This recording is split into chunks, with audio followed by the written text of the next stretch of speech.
భవిష్యత్ తరాలకు బాటలు వేయబోయే క్వాంటమ్ వ్యాలీకి ప్రభుత్వం మరో బంపర్ ఆఫర్ ఇచ్చింది. అమరావతి క్వాంటమ్ వ్యాలీలో పలు సంస్థల ఏర్పాటుకు అనుమతిస్తూ ప్రభుత్వం ఉత్తర్వులు జారీ చేసింది. వాటికి క్వాంటమ్ కంప్యూటింగ్ పాలసీ కింద ప్రోత్సాహకాలు చెల్లించేందుకు అనుమతించింది. దీంతో పాటు ఎలక్ట్రానిక్ మ్యానుఫ్యాక్చరింగ్ యూనిట్లు, ఐటీ క్యాంపస్లు, డేటా సెంటర్ల ఏర్పాటుకు అనుమతిస్తూ భూములు కేటాయించింది. AP electronics components manufacturing policy తదితర పాలసీల కింద ప్రోత్సాహకాలు చెల్లించేందుకు కూడా అనుమతి ఇచ్చింది. అయితే క్వాంటమ్ వ్యాలీలో ఏ సంస్థలకు అనుమతులు దక్కాయో ఓసారి చూద్దాం.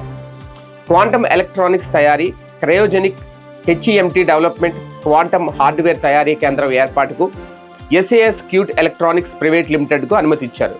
ఆ సంస్థ 60 కోట్ల పెట్టుబడితో హై స్కిల్డ్ ప్రొఫెషనల్కు ఉపాధి అవకాశాలు కల్పించబోతోంది. అంతేకాదు క్వాంటమ్ టెక్నాలజీ ఇన్నోవేషన్ సెంటర్ ఏర్పాటుకు క్యూకృషి క్వాంటమ్ ప్రైవేట్ లిమిటెడ్కు అనుమతి దక్కింది. ఏపీక్యూలో 10,000 చదరపు అడుగుల స్థలం కేటాయించారు. క్యూఎం అడ్వాన్స్డ్ టెక్నాలజీస్ ప్రైవేట్ లిమిటెడ్కు క్వాంటమ్ హైబ్రిడ్ AI ప్లాట్ఫామ్ ఏర్పాటుకు కూడా అనుమతి దక్కింది. అల్జీమర్స్ వ్యాధికి సంబంధించి quantum machine learning multi biomedical data analytics యూనిట్ను ఏర్పాటు చేయబోతున్నారు. AI అడాప్షన్ ల్యాబ్ ఏర్పాటుకు కేంబ్రిడ్జ్ జెడ్జ్ బిజినెస్ స్కూల్కి చెందిన ఫ్రూగల్ AI ప్రాజెక్టుకు కూడా ప్రభుత్వం అనుమతి ఇచ్చింది. క్వాంటమ్ మౌలిక సదుపాయాలు, రీసెర్చ్ ఎనేబుల్మెంట్, స్కిల్లింగ్ అందించేందుకు QPI AI quantum computing education application హబ్కు అనుమతి ఇవ్వడంతో పాటు AVQలో 2,500 చదరపు అడుగుల స్థలం కేటాయించారు.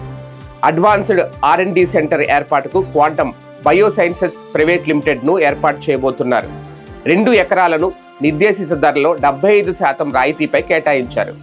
ఎక్యూట్ కిడ్నీ ఇంజురీని ముందస్తుగా గుర్తించేందుకు క్వాంటమ్ ఆధారిత బయోసెన్సింగ్ ప్లాట్ఫామ్ను 22.5 కోట్లతో ఈ సంస్థ ప్రారంభించింది. అంతేకాదు quantum safe cyber security innovation centre ఏర్పాటుకు క్రిప్ట్షీల్డ్ టెక్నాలజీస్ ప్రైవేట్ లిమిటెడ్కు అనుమతి ఇచ్చారు. దీనికోసం AVQలో 4,000 చదరపు అడుగులు కేటాయించారు. Hybrid quantum classical computation, fluid dynamics research computation, fluid dynamic research, అలాగే డెవలప్మెంట్ ప్లాట్ఫామ్ ఏర్పాటుకు ఇంజనూవిటీ నెక్స్ట్ టెక్నాలజీస్కు అనుమతి ఇచ్చి ప్రభుత్వం ప్రోత్సహించింది.